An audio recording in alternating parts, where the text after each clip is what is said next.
la région Guadeloupe, l'Université des Antilles et de la Guyane, la Librairie Générale Jazor, le groupe de réflexion et d'action pour la vie étudiante présente Guadaschool.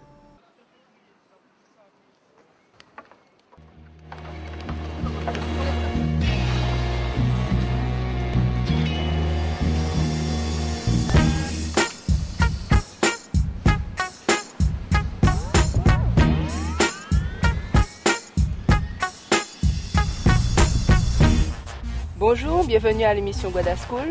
Nous sommes à l'antenne de l'IUT de Kourou à Saint-Claude. Et la charmante présentatrice qui est ici est une membre de l'association Assos Grave, Semi Oyel. Je sais qu'en plus tu es trésorière de l'association. Tu as participé à toute la production. Je veux que tu donnes aux téléspectateurs tes impressions là sur la série Guadaschool en général.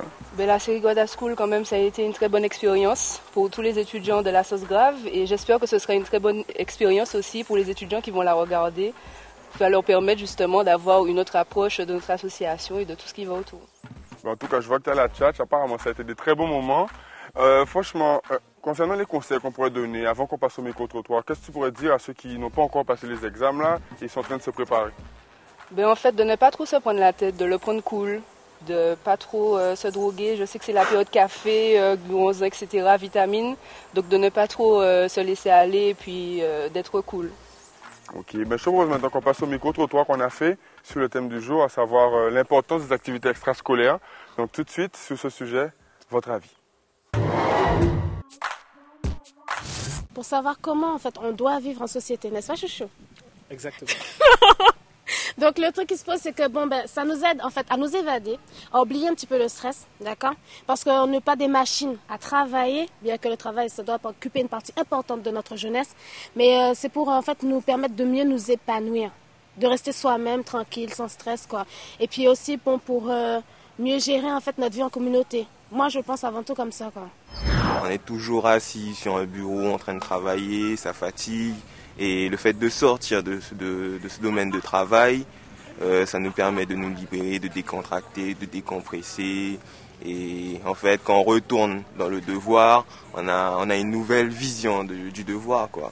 C'est une sorte de libération. En fait, il faut garder un équilibre physique et psychologique. Il y a beaucoup de pays où ils appliquent ça, quoi. Ils appliquent les activités extrascolaires de force ou de gré, quoi. Et je vois aux États-Unis la façon dont ils donnent de l'importance à leur sport, au football, au baseball. Je vois en Inde qui ont des héritages anglo-saxons où ils pratiquent le cricket. Je vois dans différents pays d'Europe aussi. Mais nous, entiers, on aime ça. Donc je pense que on a tout ce qu'il faut pour pratiquer justement des trucs extrascolaires. Le fait d'avoir d'autres activités à l'extérieur, ça nous permet de découvrir le monde, de connaître autre chose, de faire des rencontres et qui nous permettront après de faire des choix.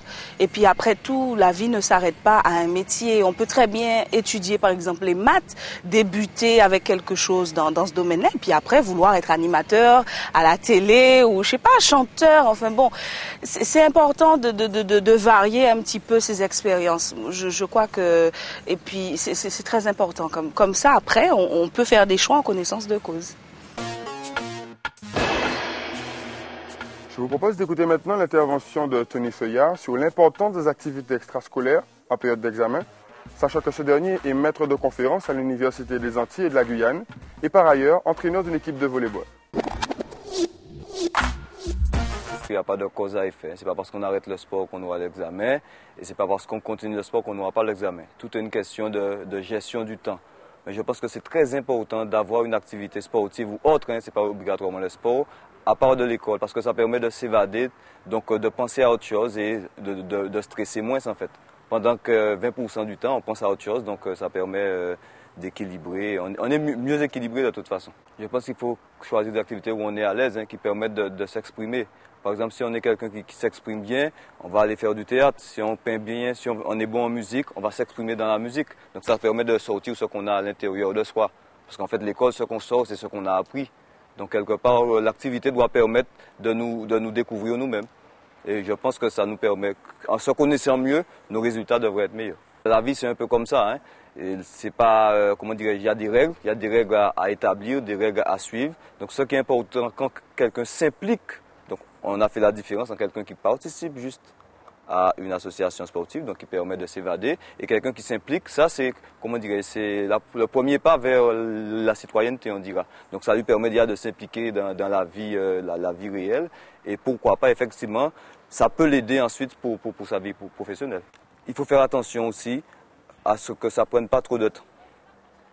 Mais quand même, ça permet d'avoir une autre vision des choses, de se gérer soi-même. C'est plus un prof qui vous gère, c'est vous-même qui devez vous gérer vous-même. C'est-à-dire savoir combien de temps consacrer à telle discipline ou à telle discipline. Donc c'est important pour l'apprentissage de la gestion du temps. C'est-à-dire ça, on n'apprend pas ça à l'école. On vous dit, vous avez tel cours, tel à réviser. Mais on ne vous dit pas combien de temps il faut y consacrer. Mais vous, quand vous êtes dans une association, vous voyez bien que tout ne se fait pas en un jour, donc il faut prendre du temps et ça apprend à gérer son temps en conclusion. L'important c'est de ne pas trop stresser, donc évadez-vous, pas trop longtemps bien sûr, mais 20% du temps, continuez à vous évader pour ne pas trop stresser pendant les examens. Il n'y a pas que ça dans la vie, les examens, dans la vie c'est un peu plus compliqué que ça. Tout de suite, la question du jour. Alors, sur cette question, je pense qu'effectivement, les étudiants devraient s'appuyer sur des points de repère très précis. Alors, premièrement, il ne faut jamais se lancer tête baissée dans la rédaction de son épreuve, de son examen. Il faut prendre le temps de lire entièrement le sujet. Il faut savoir qu'effectivement, il faut calibrer son temps par rapport à la durée de l'épreuve.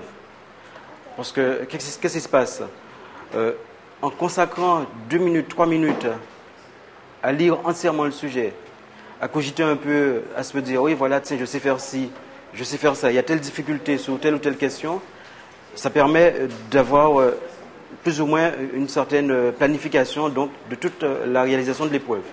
Donc je crois que c'est absolument incontournable, il faudrait que l'étudiant puisse lire entièrement le sujet et gérer son temps en fonction de ce qu'il sait, repérer les points de difficulté donc, au niveau du sujet, et ensuite savoir aussi tout de suite comment commencer, comment ordonnancer donc, la rédaction de l'épreuve. Deuxième point de repère, évidemment, il faut une montre, parce qu'il faut savoir que de temps en temps, il faut que soi-même, on soit en confiance et qu'on puisse consulter la montre et savoir où il faut accélérer, etc. Autre élément qui peuvent servir de point de référence aussi, il faudrait que les étudiants s'habituent à travailler chez eux dans des conditions réelles d'examen. Ils s'enferment dans leur chambre avec une montre et ils s'entraînent pendant 2 heures, 3 heures selon la durée de l'épreuve. Donc je crois que ça, c'est un élément absolument important aussi. Le dernier conseil juste avant l'épreuve, je crois que un étudiant qui a préparé correctement une épreuve sait très bien qu'il faudrait qu'il ait confiance en lui. Parce que souvent les étudiants connaissent plus ou moins un minimum sur les sujets proposés. Mais en fait c'est plus un problème de panique, ils sont mal organisés, la gestion du temps est mal faite. Et donc en final de compte, souvent ils ratent l'épreuve. Ils ratent ou du moins ils ont une note mais qui se révèle inférieure à celle qu'ils auraient pu obtenir. Il n'y a pas de solution miracle, il faut surtout s'appuyer aussi sur l'entraînement. Parce que sans entraînement, on ne sait pas exactement comment évaluer ses propres capacités. Voilà, cet avant-dernier numéro de Guada School s'achève. L'occasion pour nous de remercier tous ceux qui ont contribué à la mise en place de ce projet éducatif pour les examens, notamment l'Université des Antilles et de la Guyane qui nous a ouvert ses portes, mais aussi tous les sponsors privés et les collectivités qui ont accepté de financer le projet. Nous revenons demain pour la dernière édition et en attendant, bon courage pour la suite.